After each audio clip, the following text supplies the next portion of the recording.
Aimable auditeur de Radio Djena, merci de nous avoir rejoints pour ce nouveau numéro de Eno.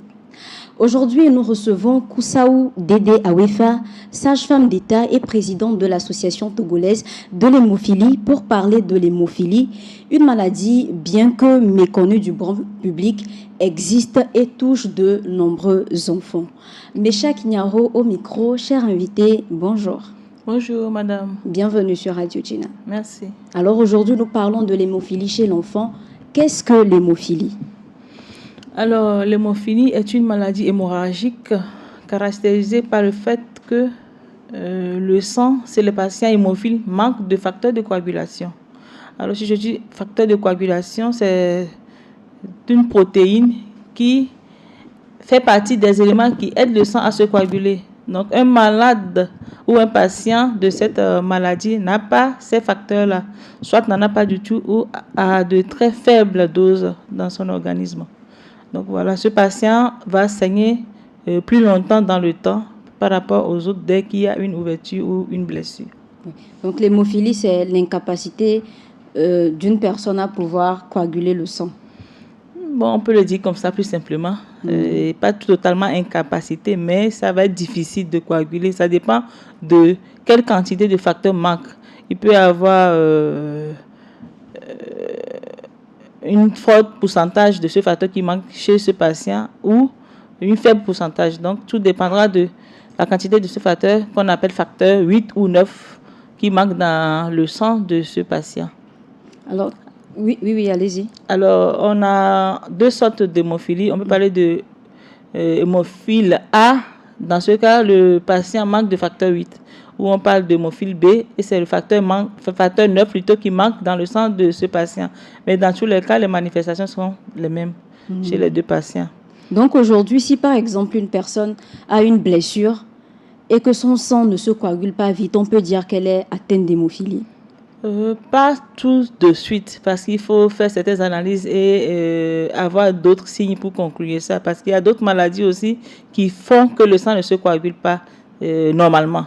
Donc, chez le patient hémophile, surtout s'il est hémophile sévère, c'est-à-dire qu'il a une forte pourcentage de ce facteur qui manque dans son sang, c'est clair qu'il va manifester plusieurs signes avant même d'être en face de ce saignement-là.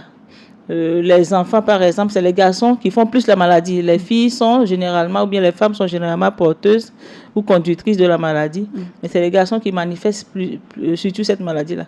Alors, un enfant, par exemple, qui est hémophile sévère, lorsqu'il déjà analysé, moi, mon fils est un hémophile sévère. Dès le 3e jour de naissance, on a fait face à beaucoup de difficultés par rapport à son sang qui ne se coagule pas. Donc, il y a des signes qui montrent carrément que cet enfant est hémophile. On ne peut pas attendre jusqu'à ce qu'il se coupe, ou bien on peut voir chez cet enfant des hématomes. Les hématomes, on les appelle les bleus. Chez les personnes qui sont de teint clair, ça se remarque. Ça se remarque plus facilement, mais ici, le teint est généralement foncé et ce n'est pas très évident. Mais lorsque cet enfant va même à 4 pattes ou bien rampe, il peut avoir des enflures. Il y a le genou qui s'enfle, qui lui fait mal. Et c'est des signes qu'on remarque chez des patients hémophiles. Revenons un peu à la question de l'hémorragie. Pour une personne non malade, généralement, il faut combien de temps avant que le sang ne commence par coaguler? Le temps de coagulation, je ne saurais le dire, mais je ne saurais le dire avec précision. Mais je sais que lorsque on se coupe à la cuisine, par exemple, et qu'on appuie, on met une forte pression sur l'endroit coupé et que c'est une minime blessure, généralement, au bout de quelques minutes, on ne voit plus de saignement. 3 minutes, on n'a plus de saignement. Mais chez un patient hémophile, il va continuer à saigner lentement plusieurs heures. Il peut faire 12 heures, il peut faire 24 heures. Tant qu'il n'y a pas ce produit qui lui manque, qui lui est apporté, il continue pas à saigner. Parce que lui, il n'y a pas de facteur de coagulation dans son organisme. Donc, il continue tout bonnement à faire couler son sang. Voilà. Ok, d'accord. Et c'est, comme on vient de le dire, que c'est généralement chez les enfants, enfin les garçons, qu'on a la maladie proprement dite. C'est que ces enfants-là, souvent, au moment de la circoncision, on le découvre de façon fortuite. Et après cet acte chirurgical, les enfants ne ne se voient pas en train de voir leur plaie cicatriser. Donc, généralement, c'est en ce moment qu'on constate. Oui, c'est la plupart du temps, parce que ici, en Afrique, c'est aussi important pour nous de passer à la circoncision dès les premières semaines ou premiers mois après accouchement. Les mamans qui ont des garçons pensent déjà à circonscrire leurs enfants. Donc, lorsque cet enfant est hémophile, surtout c'est les garçons qui subissent cet acte chirurgical. Donc, c'est une belle occasion pour découvrir que cet enfant est hémophile. D'accord. Alors, est-ce que l'aspect du sang d'une personne non malade et l'aspect du sang d'une personne atteinte d'hémophilie est la même? Non, il n'y a pas de différence. Il n'y a pas de différence par rapport à l'aspect du sang. Et c'est juste que ce sang ne se coagule pas. Voilà. Donc, dans le temps, lorsqu'il n'y avait pas cette possibilité de mettre des produits manquants qui sont maintenant disponibles au Togo grâce à la Fédération mondiale de l'hémophilie qui nous accompagne beaucoup. Donc, avant, lorsque un malade présente ces signes-là, il faudrait lui mettre des plasmas frais congelés, c'est-à-dire que ce produit-là, on le laisserait et c'est disponible comme les produits sanguins que nous achetons. Il faut le transfuser avec ce facteur-là pour pouvoir l'aider à coaguler parce que ce produit qu'on lui apporte a les protéines qui manquent dans son sang. Mais aujourd'hui, grâce à la Fédération mondiale de l'hémophilie, nous avons ces produits-là appelés facteurs 8 ou 9 que ces patients peuvent dont ces patients bénéficient lorsqu'ils sont dans des crises. Est-ce que vous pouvez revenir sur les symptômes que vous avez cités, qu'on retrouve surtout chez les enfants atteints d'hémophilie? Voilà, donc je venais de dire que un hémophile, il peut être sévère, un hémophile sévère, c'est-à-dire que lui, le taux de facteurs qui manquent dans son sang est inférieur à 5%. Donc, mon coup, il peut se lever aujourd'hui et avoir un saignement de sa bouche. Il peut avoir une épistasie, c'est-à-dire il saigne du nez. Et surtout, lorsqu'il veut changer les dents, on fait face à des saignements qui ne s'arrêtent pas. Et cet enfant, lorsqu'il rampe, son pied s'enfle, il a des bleus. Ou lorsqu'il essaie de jouer au ballon, par exemple, un petit coup que lui donne son camarade, ou même le coup que lui-même il donne fortement au ballon, etc., il a des enflures. Surtout aux articulations, sur le bras, un peu partout sur le corps, surtout aux membres inférieurs et aussi supérieurs des fois. Donc voilà, et c'est des bleus qui sont visibles sous la peau lorsque la peau est claire, je l'avais déjà dit, ou soit ce genou, surtout ces articulations qui sont attaquées, ce genou est carrément enflé et je peux dire chaud, il y a de la fièvre. L'enfant ne peut plus bouger cette articulation, il est bloqué comme ça. Et ça les empêche d'aller à l'école souvent. Donc, voilà de ces signes-là. Et généralement, ces hématomes durent combien de temps? Actuellement, mon fils a des hématomes, mais ça fait 3 semaines qu'il est à la maison. Donc, ça dépend de la gravité, de l'incident ou bien de comment le pied a eu le choc, je peux le dire comme ça. Donc, ça dépend. Ça peut faire 1 semaine, mais généralement, lorsque ça atteint le genou, le pied prend une position, le genou, la circulation est courbée des fois, et il faut vraiment que ces saignements qui passent dans l'articulation doivent disparaître avant que l'articulation ne retrouve ses fonctions. Maintenant, au cours de la croissance de l'enfant, est-ce que il y a toujours les hématomes ou ça disparaît? Ça ne disparaît pas lorsque un enfant ou bien lorsqu'une personne est hémophile, il vit avec. La maladie ne finit pas dans le temps. Il vit avec et c'est des hygiènes de vie saines plutôt qu'il doit observer. Cet enfant doit être surveillé lorsqu'il il n'est pas encore, je dirais, très conscient de sa situation. Il a moins de 10 ans, il faut le surveiller parce que les enfants aiment tous jouer au foot. Oui. À chaque occasion, il veut sauter sur le ballon, il veut faire des activités qui ne sont pas conseillées pour son état de santé. Donc, même garçons, même des adultes de plus de 40 ans, en tout cas, à n'importe quel âge, tu peux présenter ces signes-là. Ce n'est pas lié à son jeune âge. Est-ce que les personnes qui sont atteintes d'hémophilie, autant pour moi, souffrent d'anémie? Bien évidemment, lorsque le sang quitte les vaisseaux et se retrouve sous la peau, alors quand on fait l'analyse à cet enfant, on se rend compte qu'il est anémique et qu'il n'a pas de sang à sa place dans son organisme. Il est très anémié et c'est souvent ce qui conduit à transfuser. Mais lorsque nous sommes dans un cas de saignement et qu'on n'arrête pas le saignement, on peut beau transfuser. Et lorsque le saignement ne s'arrête pas, le sang continue pas à sortir et voilà, le problème n'est pas résolu. Donc, ils sont sujets d'anémie et ce n'est pas bon pour le pronostic vital. Oui, alors vous avez tantôt parlé du facteur 8. En dehors du manque ou de l'absence du facteur 8, est-ce qu'il y a d'autres causes qui provoquent l'hémophilie chez une personne? Non, au fait, l'hémophilie, c'est une question de génétique. Hein. On ne le contracte pas à l'école, on ne peut pas être contaminé par cette maladie en vivant avec ce patient à la maison. Non, c'est un parent, le père ou la mère qui le passe à son enfant, soit la fille ou bien le garçon. Mais de façon sporadique aussi, cette maladie peut surgir dans une famille sans aucun antécédent. C'est un peu assez rare, mais ça existe. Mais la plupart des temps, c'est pas la génétique que les enfants ont cette maladie de par leurs parents ou leurs grands-parents. Donc, voilà ce que je peux dire à ce sujet. Est-ce qu'on peut contracter la maladie par transfusion sanguine? Non. On ne peut pas la contracter par transfusion sanguine. C'est ce que je viens de dire. C'est forcément par la génétique. Il faut que les parents puissent passer ça depuis l'ADN, les caractères. Ils vont passer ces caractères à leur enfant depuis le ventre. Donc, ce n'est pas possible de contracter cette maladie. Oui. Généralement, lorsqu'on parle d'hémophilie, on parle de personnes malades, on parle de hémophiles porteurs, non porteurs. Est-ce que vous pouvez nous expliquer ces notions-là?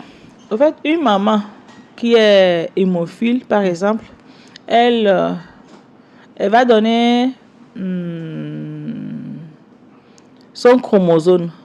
Parce que la maman, elle a les chromosomes XY. Le papa XX.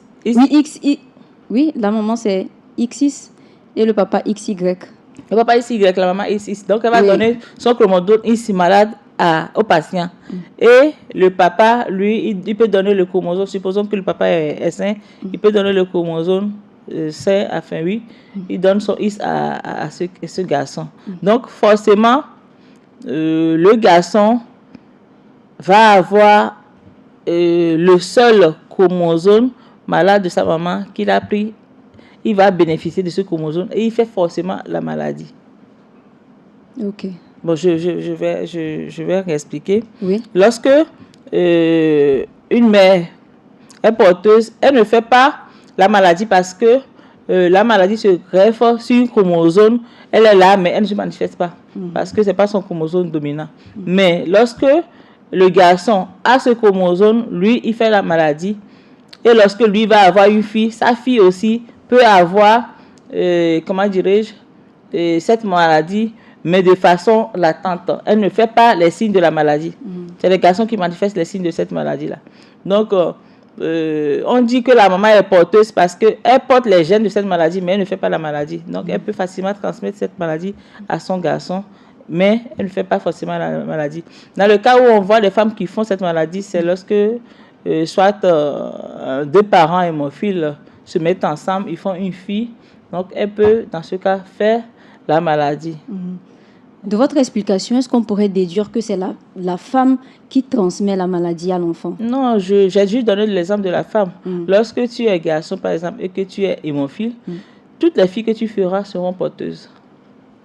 Parce que ton seul chromosome est atteint par la maladie. Voilà, elle n'a pas la maladie. Et tu vas donner ce chromosome à la femme, à ta fille, quoi. Donc, voilà, la fille est forcément porteuse parce qu'elle aura un des X qui porte la maladie. Et c'est ce X-là qu'elle prend de son père. Donc, c'est pourquoi on dit que les femmes sont porteuses. Elles ne manifestent pas la maladie. Mais lorsqu'elle va faire son enfant, elle peut donner son X sain ou bien son X malade au garçon. Donc, si tu es maman et que tu es porteuse, ce n'est pas forcément tous les garçons que tu vas faire qui seront hémophiles. Ça dépendra de le X que tu donnes à ton enfant. Parce que la femme, elle a les deux X et que le papa a un seul X. Voilà. Est-ce qu'il pourrait arriver que les deux chromosomes de la femme soient touchés par la maladie? Soit toutes deux, les deux X soient porteurs d'hémophilie? C'est assez rare, mais je ne sais pas si c'est assez rare. C'est assez rare, je pourrais le dire, c'est assez rare. Oui, quand vous dites que par exemple les filles portent la maladie et portent le gène et qu'elles ne font pas la maladie, est-ce que ça veut dire qu'elles n'ont pas les cas de longue hémorragie, qu'elles n'ont pas les hématomes? Elle peut avoir des signes discrets. Et puis il faut dire qu'il y a plusieurs maladies hémorragiques. Il n'y a pas que l'hémophilie. On a la maladie de Willebrand qui se manifeste aussi par les saignements, mais qui n'est pas l'hémophilie. Alors comme on est dans le cas de l'hémophilie, une femme qui est porteuse ne fait pas forcément la maladie. Elle ne peut manifester aucun signe de cette maladie-là. Elle peut ne pas manifester aucun signe de cette maladie-là. Donc, elle est simplement vecteur de cette maladie. Elle peut donner à son fils, mais elle ne manifeste pas la maladie. Alors, le garçon, lui, il peut manifester cette maladie et il peut aussi donner une fille qui sera plus tard porteuse de cette maladie. Maintenant, est-ce qu'il y a un test ou une analyse précise qui permet de savoir ou de détecter qu'on a ces gènes dans le corps? Oui, lorsque nous soupçonnons cette maladie chez des personnes, lorsque la personne n'a pas de... Bon, des fois, c'est vraiment franc, les signes de la maladie. On peut déjà procéder à certaines analyses qui ne sont pas coûteuses, qui coûtent peut-être 2000 francs ou 2500, etc. On peut contrôler le temps de saignement chez ce patient-là pour voir s'il saigne longtemps dans le temps. Lorsque ces analyses-là révèlent que ce patient ou bien cette personne a son sang qui ne se coagule pas vite, ça nous pousse à faire le diagnostic proprement dit. Le diagnostic, c'est le dosage de ces facteurs-là. Donc, soit on dose le facteur 8 ou bien le facteur 9. Le facteur 8, c'est ça qui donne l'hémophile A. Donc, les hémophiles A sont plus nombreux que les hémophiles B. Ils sont rares, les hémophiles B. Donc, c'est la plupart du temps l'hémophile A qu'on rencontre. Donc, on peut doser ces facteurs-là dans le sang et c'est le diagnostic proprement dit. Ça se fait ici au Togo, à l'Institut national d'hygiène. Le coût de cette analyse-là, lorsqu'on dose le facteur 8, c'est 10 000 francs. Lorsqu'on dose le facteur 9, c'est aussi 10 000 francs.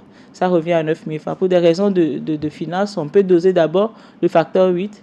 Et si la personne fait des signes, on peut aussi doser le facteur 9 pour vérifier vraiment si cette personne-là n'est pas hémophile. Maintenant, un enfant, durant sa croissance, sera emmené. Si par exemple, on décide de lui administrer cette dosage, il aura à le faire combien de fois? C'est-à-dire, lorsqu'on veut faire l'analyse à l'enfant? Oui, lorsque par exemple, on veut lui injecter le facteur 8. Ah, ok. Lorsqu'il veut bénéficier de ce traitement-là. Oui. Ça dépend, comme je viens de le dire. Une seule dose, des fois, peut régler son problème. Lorsque c'est un enfant qui saigne suite à une blessure, ou bien il a perdu une dent, il saigne ou dans le nez, ou suite à une coupure, lorsqu'on fait une dose, ça peut régler son problème. Alors que dans des cas où c'est un acte chirurgical, qu'il faut aller au bloc, ça, c'est plusieurs doses qu'on lui fait avant même de poser l'acte. Donc, tout dépend du contexte. Lorsque cet enfant veut faire une circoncision, on doit pouvoir lui mettre ce médicament avant l'acte chirurgical, et parce que lorsqu'on met ce produit, il a une durée de vie dans son organisme et après ce nombre d'heures, ce produit n'est plus efficace. Ça passe quoi. Donc, il faut renouveler. Donc, ça dépend, tout dépend de du contexte, de ce que l'enfant a ou bien de l'acte chirurgical dont il veut bénéficier. Oui. Tout au long de la vie d'une personne, une personne atteinte d'hémophilie aura à faire ce genre d'injection combien de fois? Alors, ça dépend du développement ou bien de là où la personne se trouve. Dans les pays sous-développés, nous avons, dans certains pays, cette disponibilité de médicaments.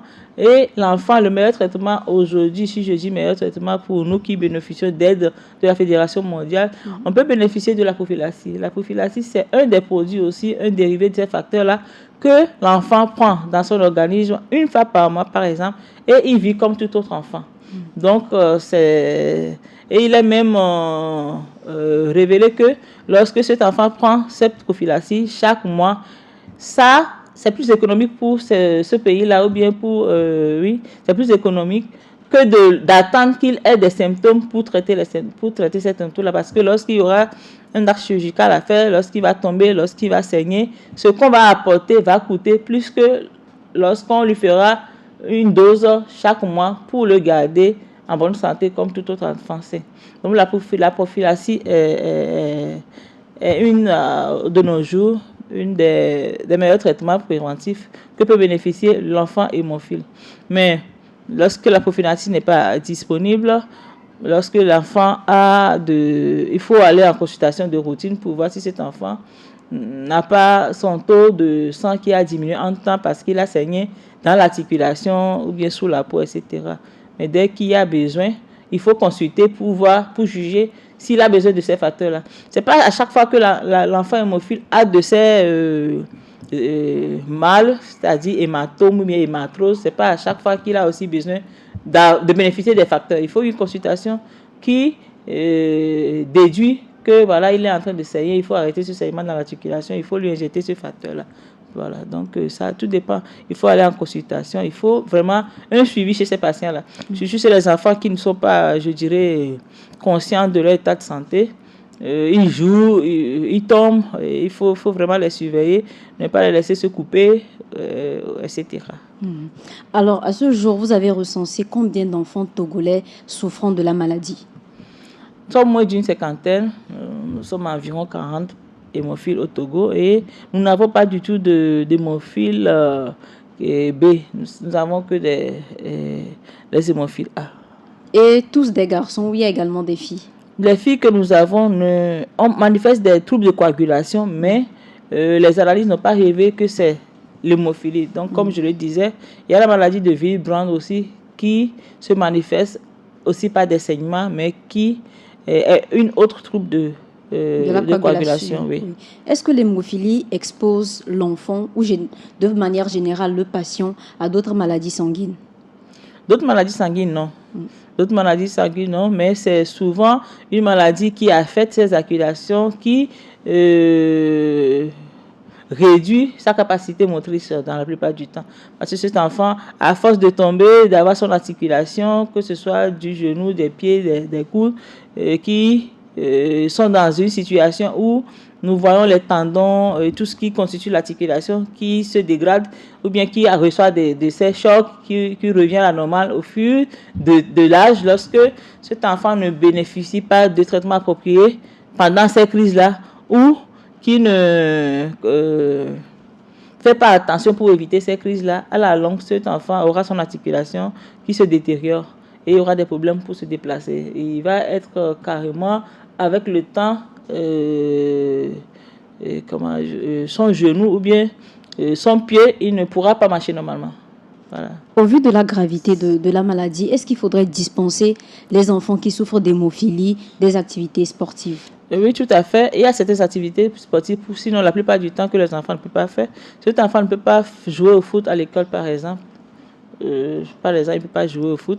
La natation est bien conseillée pour les hémophiles. Le boxe, les basketballs, tout ce qui est un sport de contact qui peut l'exposer à des mouvements brutaux ne sont pas conseillés pour cet enfant-là ou bien pour cette personne qui a l'hémophilie. Donc, voilà, il faut que cette personne ait des hygiènes de vie saines et puis pour ne pas s'exposer à des chocs, quoi. Est-ce qu'à la longue, les hématomes peuvent s'avérer fatals pour la santé? Est-ce que c'est les hématomes? Je ne dirais pas directement les hématomes, mais lorsque tu saignes et que tu te vides de ton sang, tu as ton pronostic vital qui peut être touché parce que ce n'est pas l'hématome directement qui porte atteinte à la vie de cette malade, mais c'est le fait de se vider de son sang. Lorsque les sangs ne sont pas dans les artères où ils doivent être et qui se vident, alors il y a problème. Parce qu'on voit bien que lorsque l'enfant a ces hématomes, c'est un saignement qui se produit au niveau des articulations ou bien sous la peau, etc. Donc l'enfant s'expose à une anémie. On sait tous que l'anémie, quelle que soit la cause, l'anémie, lorsque elle est prononcée ou sévère, elle peut porter atteinte à la vie de cette personne-là. Voilà. Oui, est-ce que l'hémophilie peut entraîner d'autres dysfonctionnements des autres organes dans le corps? Dysfonctionnement des autres organes dans le corps directement. Bon, lorsque un enfant hémophile, par exemple, reçoit un choc, c'est pas un dysfonctionnement, mais c'est un choc sur la tête. Il peut saigner de la tête et perdre sa vie. Donc, c'est pas directement un dysfonctionnement, mais c'est tout ça, c'est sa vie qui en dépend. Lorsque il reçoit un choc et qu'il saigne dans le ventre, c'est une urgence qu'il faut prendre en charge, sinon on perd cet enfant-là. Donc ce n'est pas des organes qui ont des dysfonctionnements, mais lorsque le saignement s'impose où il ne faut pas, alors cet enfant a de sérieux problèmes voilà, pour s'en sortir. Alors, en dehors de ces injections de facteur 8, est-ce qu'il y a d'autres types de traitements qu'on peut faire suivre aux enfants atteints d'hémophilie? Bon, les traitements sont relatifs. Lorsque l'enfant a ces dysfonctionnements au niveau des articulations, en dehors de ces facteurs qu'on met dans certains cas pour arrêter l'hémorragie, ils suivent après des consultations chez le kiné, par exemple. Donc, il faut faire une rééducation pour redonner une activité normale ou bien pour, comment dirais-je, pour permettre à cette articulation qui a pendant au moins un mois ou plusieurs semaines n'a pas fonctionné, il faut redonner vie à cette articulation-là. Donc, il faut que le kiné l'aide à retrouver ses fonctions motrices, etc.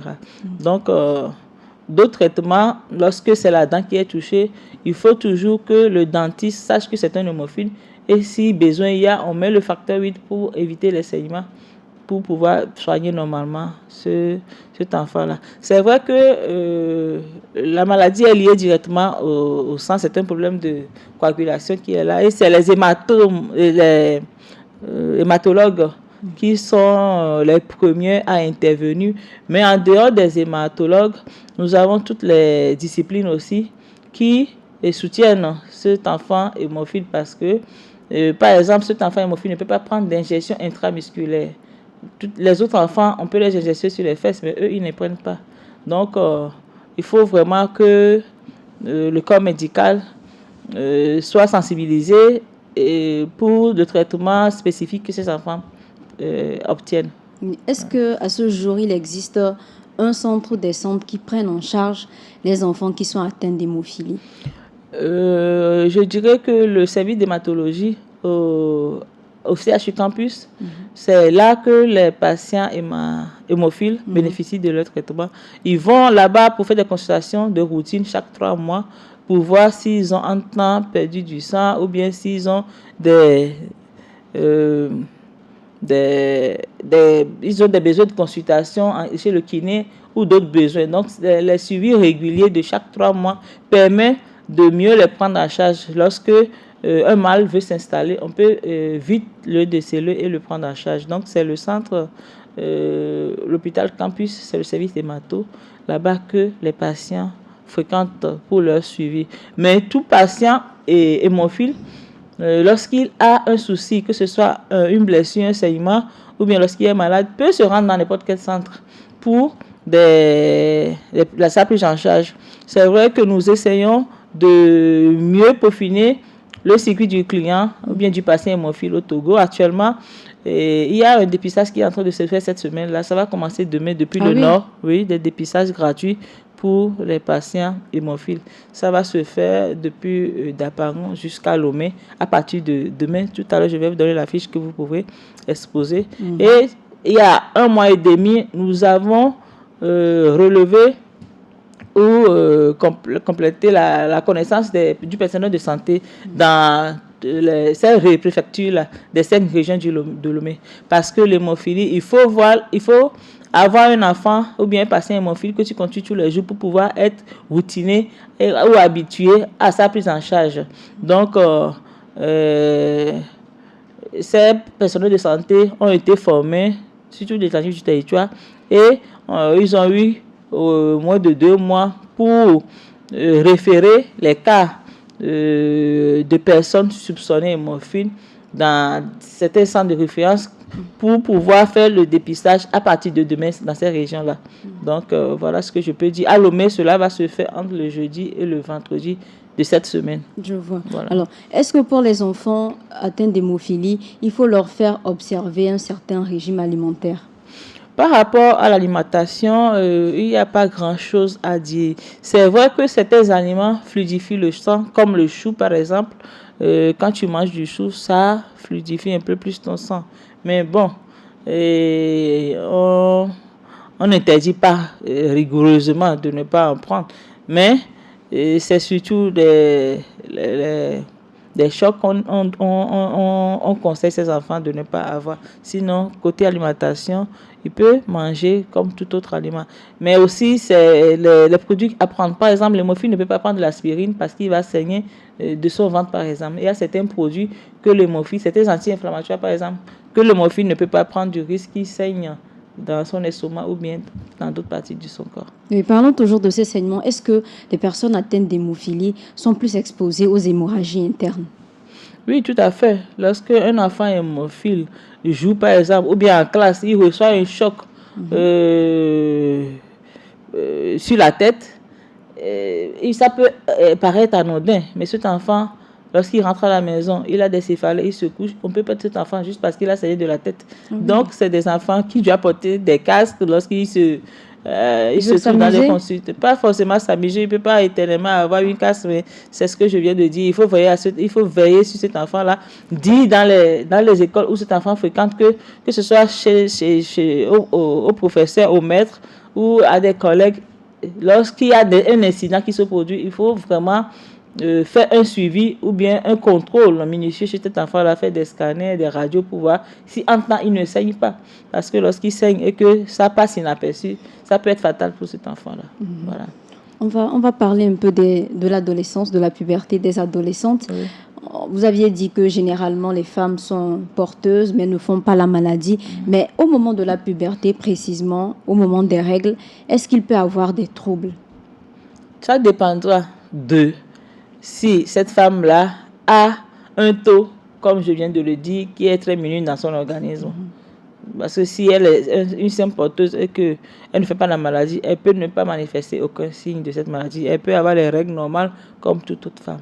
Mais lorsqu'elle est une patiente ou bien elle fait la maladie, si le facteur qui lui manque, ce manque est à un degré très très très poussé, alors elle fera des saignements, ou bien lorsque elle a ses menstruations, on constatera que ces saignements seront plus abondants que chez une personne normale. Donc ça dépend de son cas, si elle fait la maladie ou bien si ce qui manque dans son organisme est à une proportion élevée.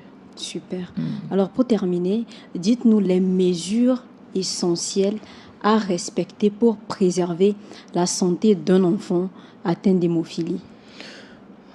Alors, un enfant, lorsqu'on le connaît comme hémophile, je dirais que c'est une surveillance de chaque jour. Surtout quand il est en bas âge, inférieur à 10 ans, il faut surveiller cet enfant-là, ne pas le laisser faire des œufs brutaux, ne pas le laisser jouer comme tout autre enfant, parce qu'il a une santé fragile, si je peux le dire comme ça. Donc, lorsque cet enfant peut être exposé, par exemple, il doit forcément porter une casque lorsqu'on met un enfant hémophile sur une moto, et par exemple, dans la circulation. Donc, cet enfant doit être sujet d'une surveillance accrue de la part des parents ou que ce soit dans son milieu éducatif et autres. Il doit être sujet d'une surveillance accrue. Et par rapport à ces consultations, il doit pouvoir être suivi de façon régulière chez un même médecin de préférence, qui le suit, qui le connaît, et lorsqu'il y a un bobo, on s'adresse à ce médecin-là qui peut facilement conseiller d'autres disciplines ou bien d'autres médecins qui vont prendre en charge cet enfant-là pour lui dire voilà, c'est un hémophile, il ne peut pas prendre des injections. Il doit d'abord avoir un carnet de santé aussi. C'est important. Et sur ce carnet de santé, on met qu'il est hémophile pour que toute consultation dont il bénéficiera, on peut savoir qu'est-ce qu'il faut lui faire, qu'est-ce qu'il ne faut pas lui faire. Donc, c'est juste des surveillances qu'il faut faire à cet enfant-là et puis des constatations de routine. Oui. Voilà. Un mot pour les parents dont les enfants souffrent d'hémophilie. Alors, je dirais que ce n'est pas facile. C'est stressant d'avoir un enfant hémophile parce que à tout moment, tu te demandes si tombe, est-ce que demain, il va pouvoir bien marcher. Lorsqu'il a des hématomes, tard dans la nuit, c'est des douleurs, il ne dort pas, il faut mettre du glaçon. En tout cas, c'est pas facile comme